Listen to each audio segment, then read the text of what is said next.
series of fundamentals of human anatomy and physiology videos by talking about the makeup of our nervous system. But before we get started, I spilled some butternut squash soup on my microphone, and it is just absolutely filthy. My microphone is filthy, so I just need to clean it off, and if you will just bear with me, I'll get it ready for me to properly utilize without thinking about eating it.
So like I said in this video, which is a continuation of my fundamentals of human anatomy and physiology series, we are going to be talking about the makeup of our nervous system.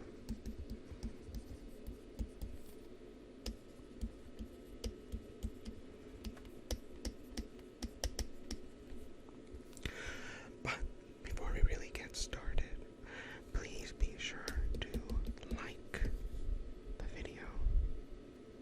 Man, that's a thumbs up. Comment. And very importantly, subscribe to the channel. Liking the video lets everybody else know that you enjoyed the video and that it's worth watching. Commenting on the video lets me know what specifically you liked about the video or you didn't like about the video. Altogether, that gives me insight that will help the videos to grow more effectively or develop more effectively. And the added benefit of using the comment section on YouTube pages or YouTube videos is that it creates a sort of discussion board where you guys can talk amongst yourselves as well and talk to people that you would otherwise never talk to, usually because of some sort of geographical barrier. So please, again, leave comments, and very importantly, subscribe to the channel. That will help to grow the channel so that I can continue to develop these videos and provide you with the relaxing and calming and comforting and educational videos that I have been providing so far. Additionally, please be sure to watch my other videos.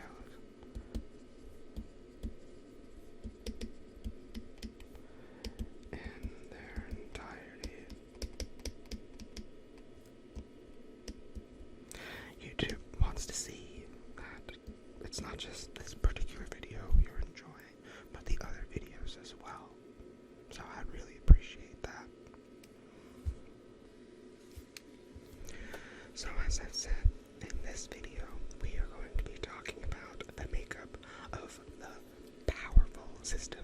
is our nervous system.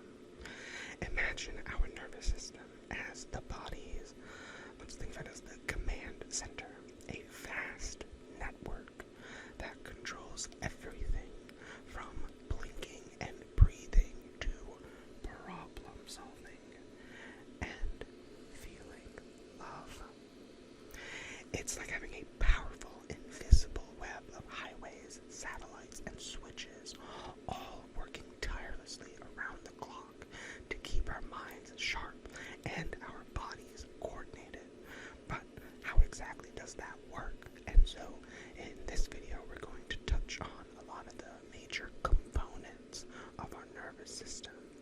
And I'm anticipating about 3 to 5 videos dedicated to neuroanatomy and neurophysiology, wherein we will talk about all of, again, neuroanatomy and neurophysiology to the point where you know what parts are involved with what process. And ideally, when I'm giving proper lectures, I tell students by the end you should have a good general understanding of how you can think of doing something, all the way to how you actually effectuate it.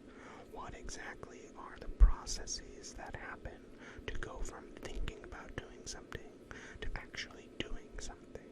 Usually it's like thinking about raising your hand to how the muscle mechanics take effect to actually raise your hand.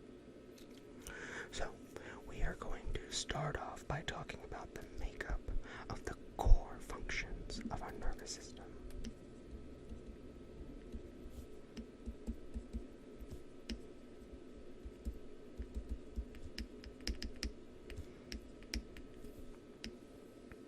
And I'm abbreviating nervous system with NN. So our nervous system is like a 24/7, 365, 366 days a year dispatch center for our body, constantly receiving data, processing it, and sending commands to effectively keep us alive, ideally. So our nervous system is important for receiving information, for processing and interpreting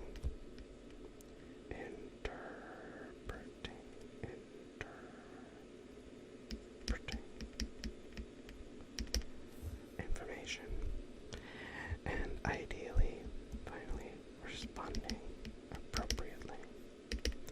So what do I mean by receiving information?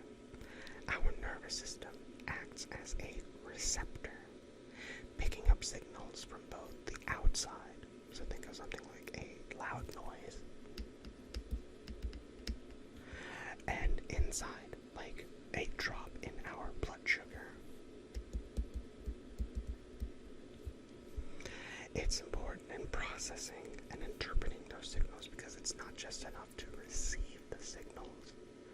Our nervous system has to analyze them, decide what they mean, and form an action plan.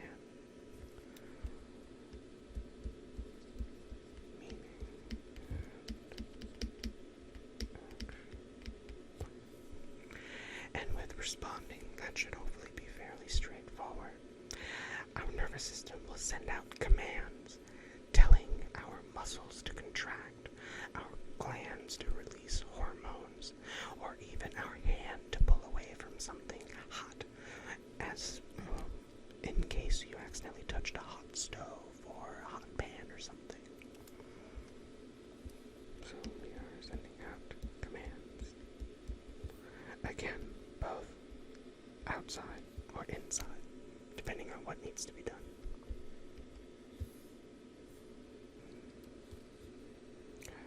Let's talk about the makeup of the divisions of our nervous system.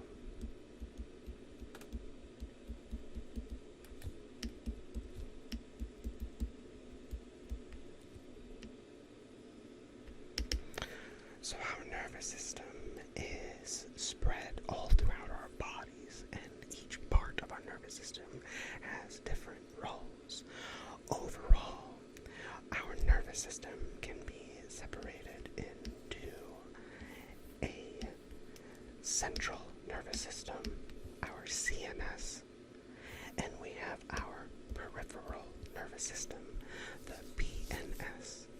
the central nervous system is, classically, we think of it as the brain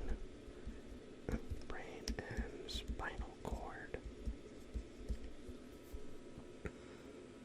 It is the highly protected command center. It is here where information is being processed and the most important decisions are being made. Our high-stakes decisions are being made. The brain is the ultimate control hub, interpreting sensory data and coordinating our bodily functions, while the spinal cord acts as the main highway, quickly relaying information between the brain and the rest of the body. Extending from the CNS, we have our PNS, or the peripheral nervous system. This basically covers every other part of our body, ensuring that the signals reach every cell, tissue, and organ.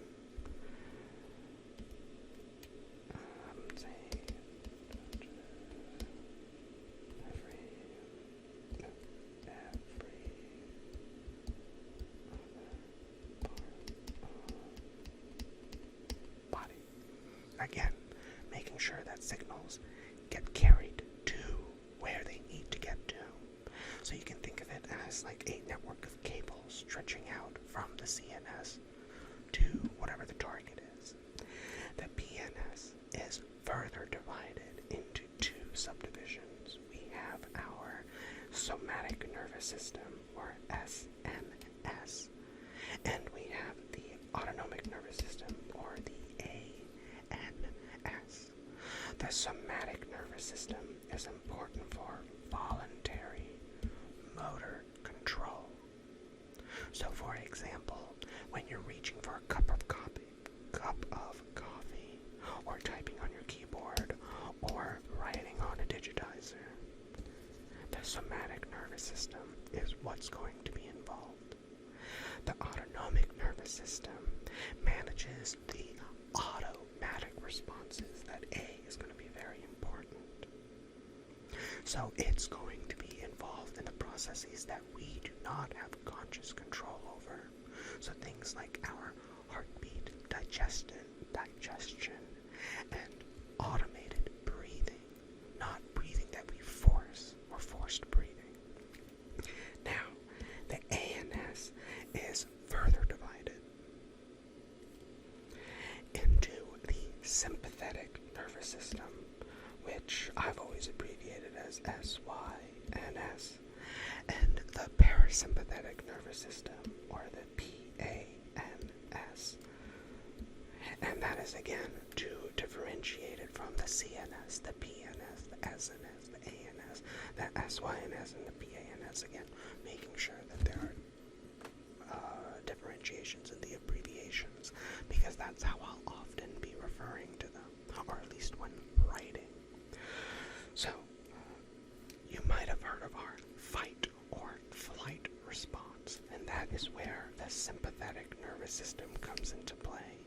It kicks in when we are facing stress or danger.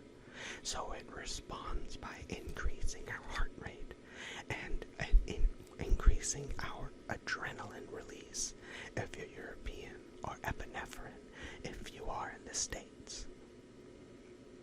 And our parasympathetic nervous system does effectively the opposite of the sympathetic nervous system. It is a part of the rest and digest functions. So it steps in to calm things down.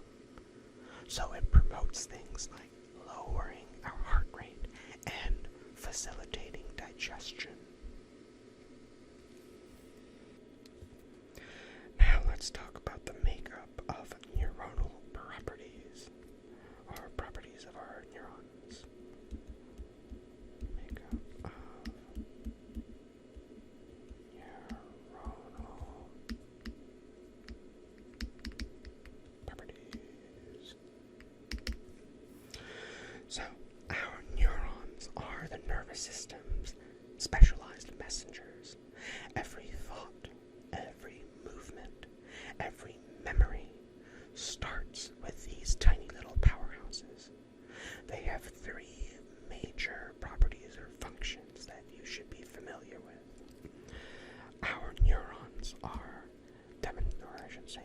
demonstrate excitability.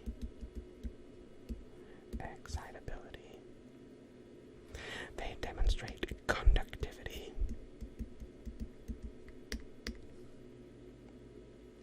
And they demonstrate the process of secretion, or they are involved in secretion.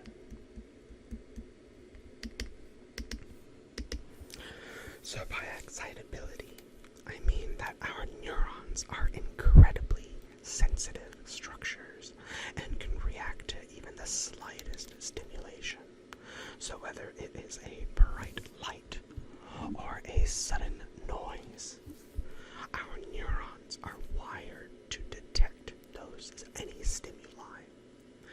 When it comes to conductivity, so let's say sensitive.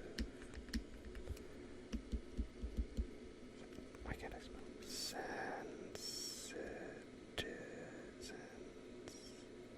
Oh my god. Sensitivity to stimuli. There we go. When it comes to conductivity, unlike most of our other cells, neurons can generate and transmit electrical signals across their long branching structures. So this allows them to communicate over significant distances at lightning fast speeds. So,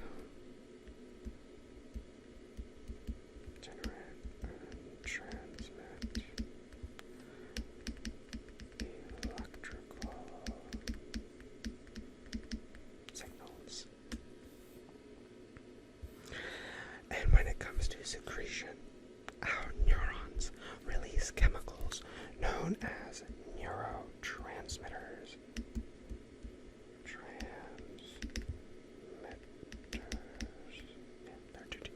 Neurotransmitters to pass messages to other neurons, creating a fast and flexible network of communication across the entire body. So one neuron is able to communicate to another neuron, which is able to communicate to another, and so on and so forth as necessary. But there are chemicals being secreted, again called neurotransmitters, that are involved in this communication process. Let's talk about the makeup of neuronal categories. Makeup of neuronal categories. So what do I mean by that? Not all of our neurons are created equally or the same, either way. Each category of our neurons have a specific purpose that work together ultimately to create a seamless flow of information. And there are 3 overall types of neurons that you should be familiar with. We have our sensory, also known as our afferent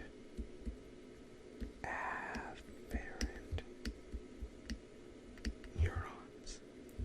We have our interneurons. And we have our motor neurons, otherwise known as efferent.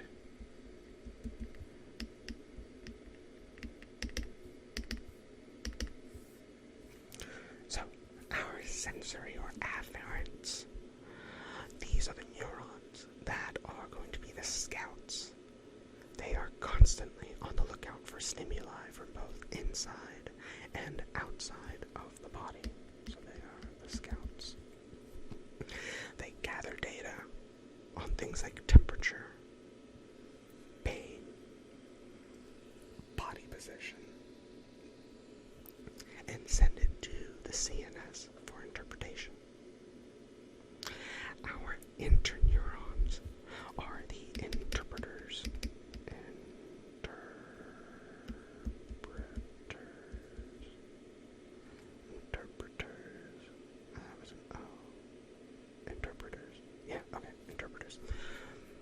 They are the interpreters of the nervous system. They are found exclusively in the central nervous system. They analyze incoming sensory data and ultimately decide how the body should respond. Most of our neurons are interneurons, and they are responsible for the complex processes that occur in our bodies, in our existences, like learning and memory.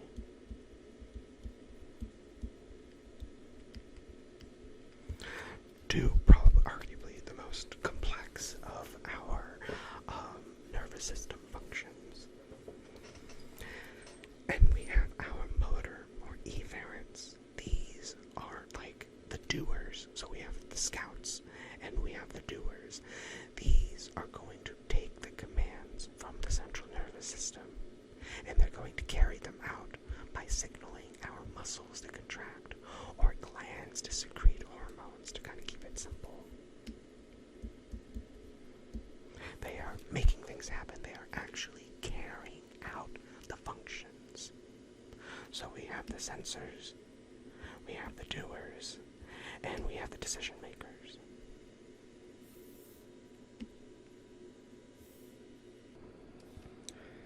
Let's talk about the makeup of a neuron.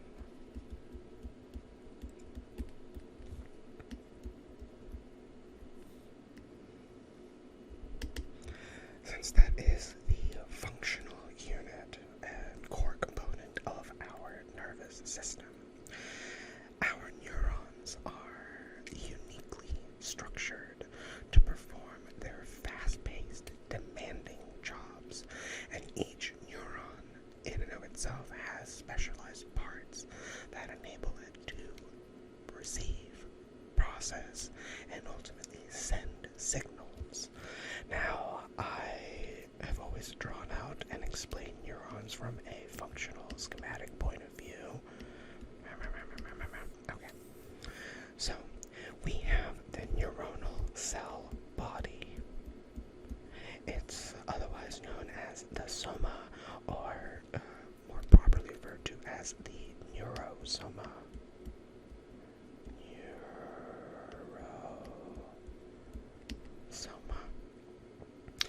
We have the dendrites. We have the axon. And we have the axon terminals. Alright, so we'll start with the soma, or neurosoma, or cell body, whichever one. This is the neuron's main hub. It contains the nucleus, so we'll call it the hub. I'll just call it the main hub. It contains the nucleus and essential organelles that help keep the cell, the neuron, alive. The cell body processes incoming signals and determines if they are strong enough to be sent onward. Dendrites are branch-like processes that extend from the cell body and are the neuron's primary receptors.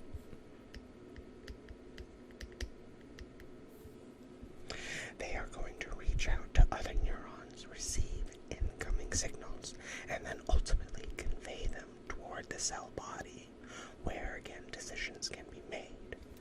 The axon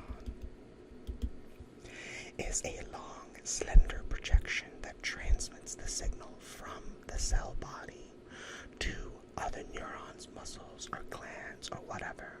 And in some neurons, in the case of some neurons, I should say, the axons can stretch well over a meter in length.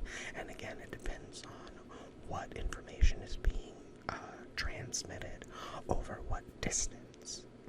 And we have our axon terminals. Axon terminals that are at the end of the axon. And this is where the neuron signal is going to be converted into chemical messages that are passed on to the next cell in line.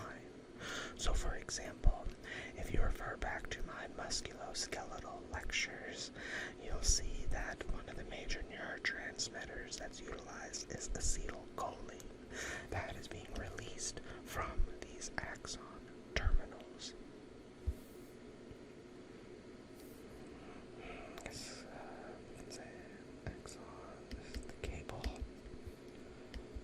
for info transmission, and the axon terminals are where we convert electrical into chemical. Yep, okay. So our neurons are cells just like any other cell in our body. So there is a lot of things happening, or there are many, many things happening within and around the cell. So it's important to understand the makeup of neuronal transport. Makeup of neuronal transport. Yeah, okay. So we can think of our neurons as cities within a city. The city being, I guess, the city within the country that is our body. Oh, this metaphor got lost, but anyways, think of the neuron as a city within its own, with its own transportation system. To keep everything running smoothly, materials have to move between the neuron cell body and the farthest reaches of the axon, a journey that can span remarkable distances, especially in the longer neurons of our body, also considering all of the other processes that happen tangentially or that happen parallel to these processes. Our neurons utilize a process called axonal transport to shuttle materials back and forth. This system relies on specialized motor proteins that walk along the microtubules within the neuron, and there are two overall types of neuronal transport to be familiar with. We have anterograde transport, and we have retrograde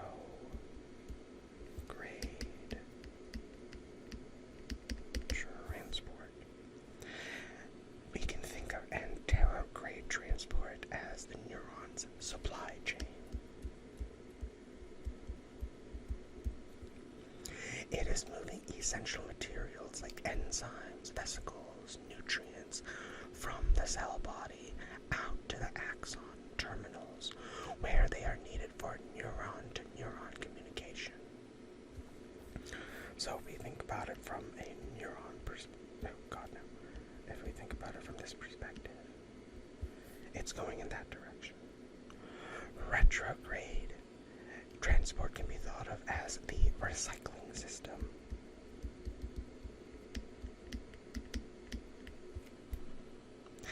It is returning worn-out materials and other cellular waste from the axon back to the cell body, where they are either broken down or they're going to be reused for other purposes. So if you think about it from, again, a neuronal perspective, it's coming back. It's, again, going retro, going in reverse, and antero is going forward. As I just mentioned, our neurons do not function independently from other things. Our neurons, while they are very important, they also require support from other cells, and they also happen to be classified as neurons, or at least neuronal support cells. So now let's talk about the makeup of neuronal support cells.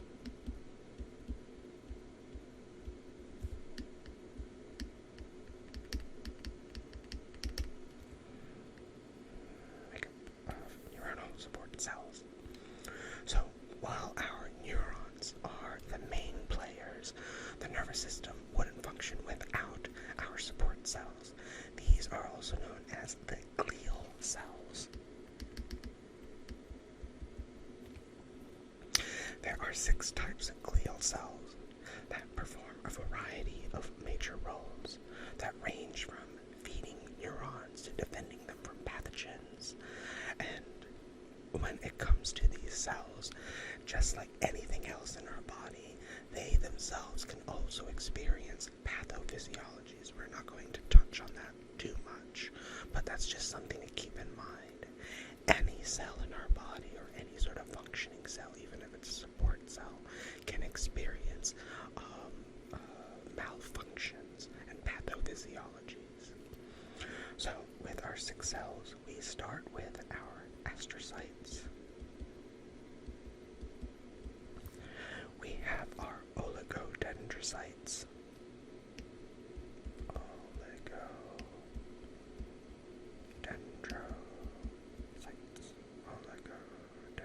Yeah, okay. We have our microglia. We have our ependymal cells, or ependymal. I've heard both. I've always referred to them as ependymal cells.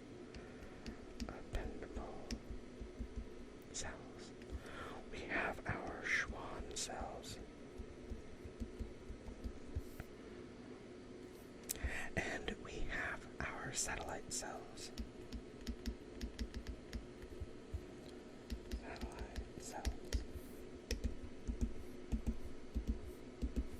Alright.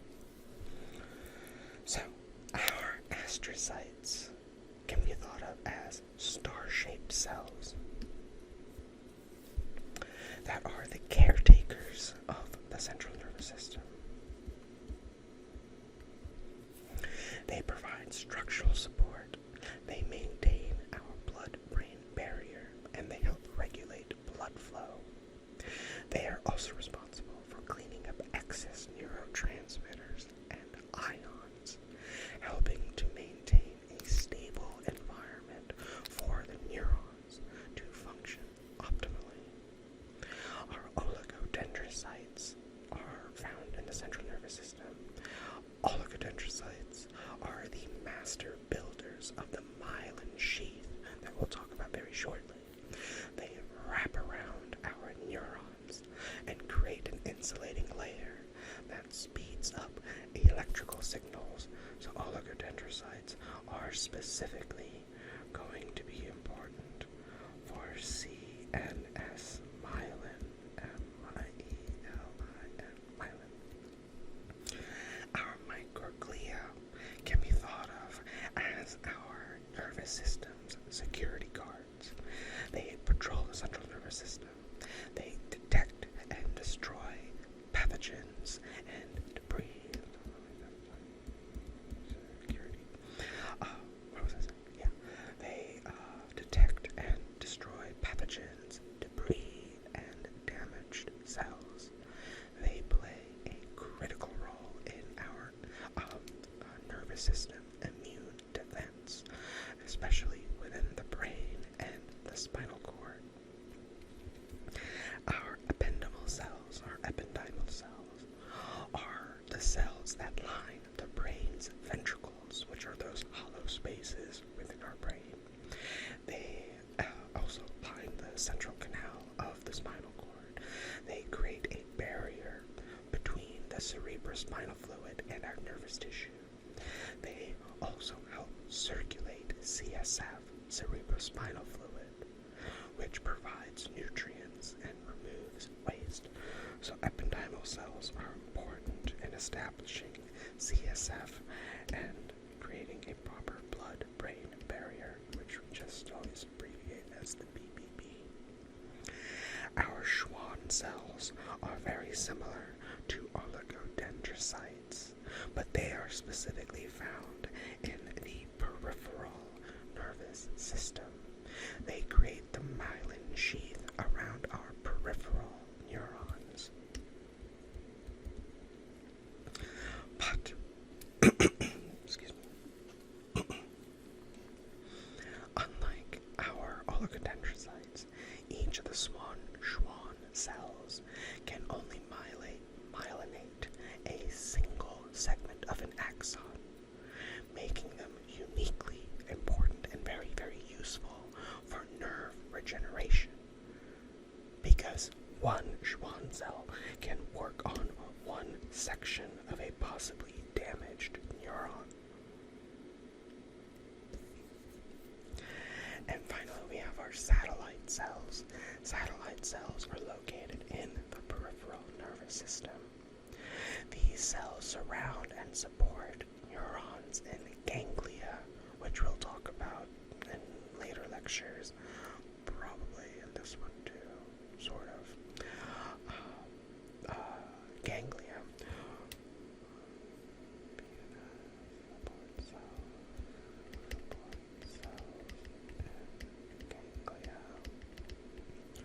Which are clusters of nerve cells.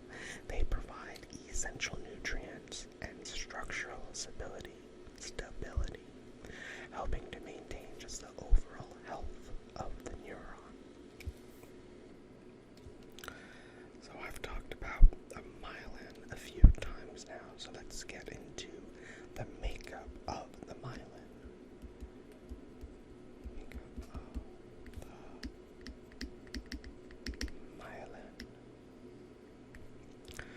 So, the myelin sheath, as it's properly referred to as myelin sheath, is like the nervous system's supercharger, if you will. It is an insulating layer that wraps around certain axons to make electrical transmission very, very fast, incredibly fast, and efficient. So you can think of it as sending a text message. Without myelin, it would be like texting one letter at a time. With myelin, you are hitting send and the entire message arrives instantaneously. So with myelin, you are doing one letter at a time. Without myelin, you are doing one letter at a time. With myelin, you are doing the full message. Boom. So, there is a difference between how it works in the central nervous system and the peripheral nervous system, as I just mentioned. In the central nervous system, the oligodendrocytes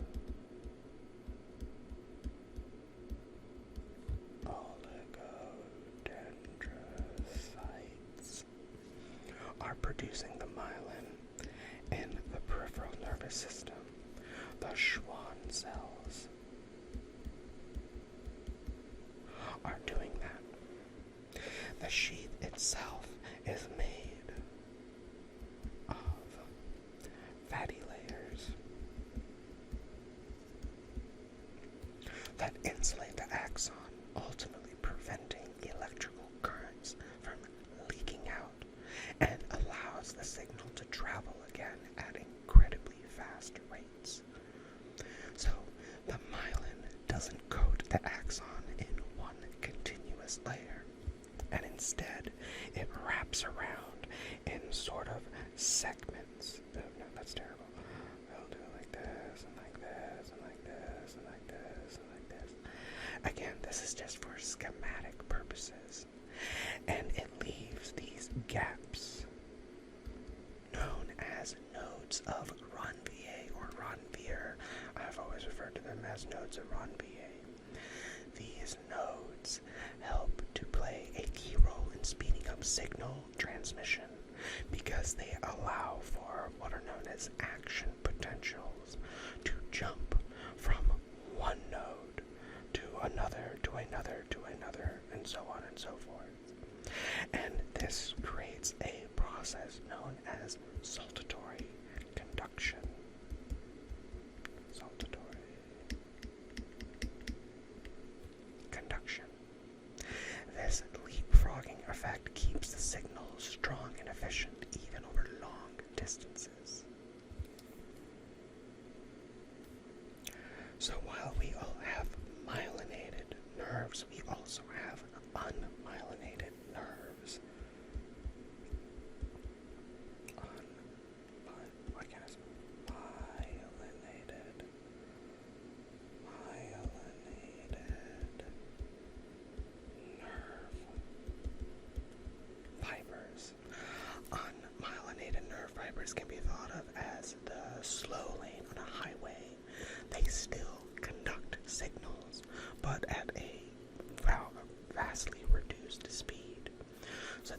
fibers are typically associated with our Schwann cells in the peripheral nervous system.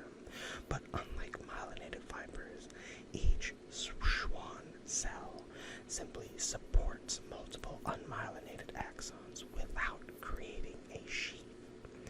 In unmyelinated fibers, the action potential travels down the axon in a sort of wave-like pattern. Instead of jumping from node to node like we see in a myelinated nerve, this type of conduction is slower, but it is still effective for signals that don't require quick, immediate responses, like those involved in digestion or in pain signaling.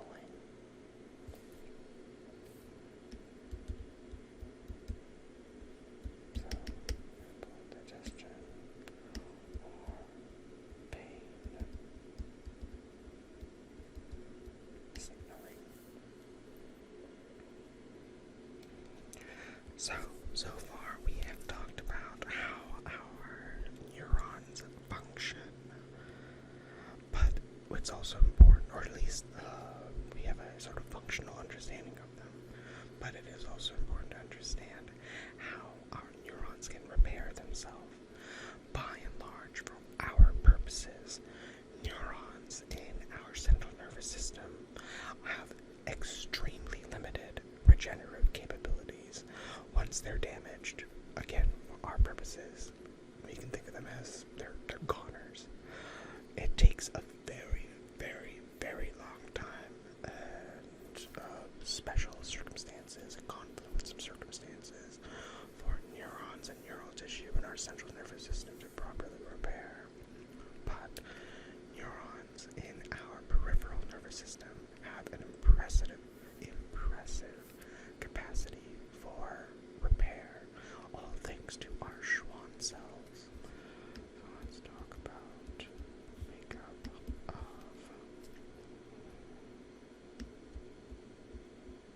damaged nerve repair. So, like I said, in the central nervous system, regeneration is extremely limited. Regeneration is extremely limited. But in the peripheral nervous system, the Schwann cells facilitate a pretty impressive and incredible amount of regenerative work. Schwann cells are able to help nerves regenerate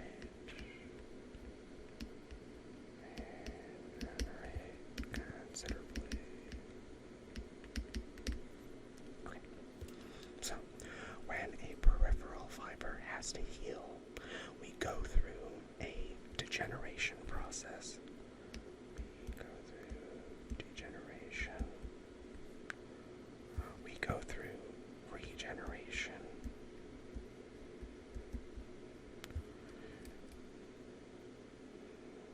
Regeneration. Call it regeneration.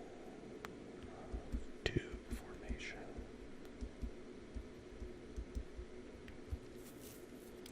And we have axon regrowth. Okay. With degeneration, the section of the axon that is furthest from the injury site degenerates, clearing the damaged parts.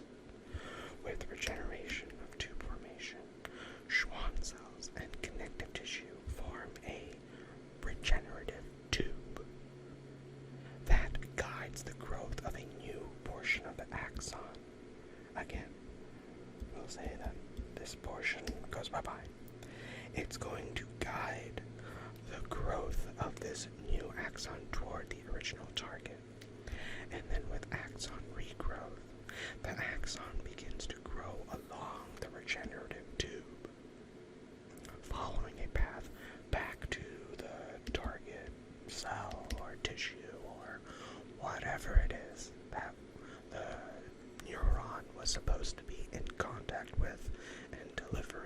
messages and signals too.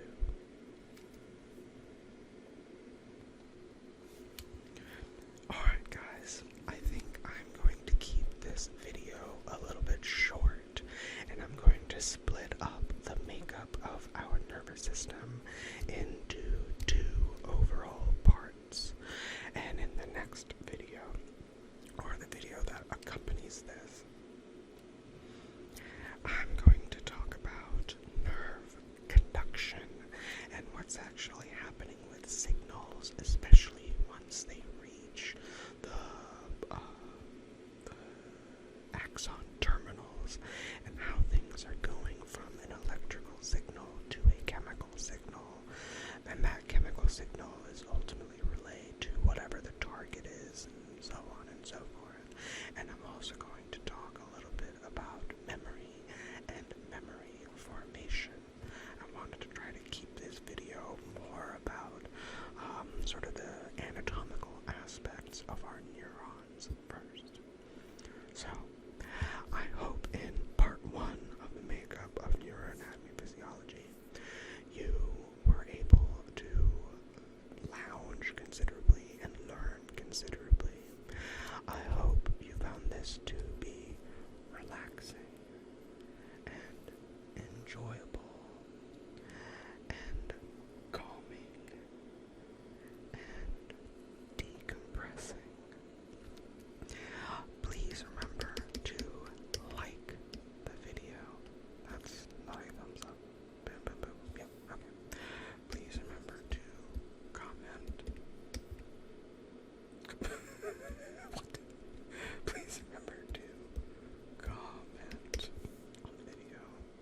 And very importantly, please remember to subscribe. Liking the video helps other people to know that you enjoyed the video. Commenting lets me know what you liked and what you didn't like. And hopefully there are more things you liked that you didn't like. And subscribing helps me to grow the channel so that I can continue to provide you guys with great content that hopefully is facilitating a considerable amount of lounging and learning. And please also remember to watch all of my other videos in their entirety, because that's going to show YouTube that what I'm doing is pretty, that you guys find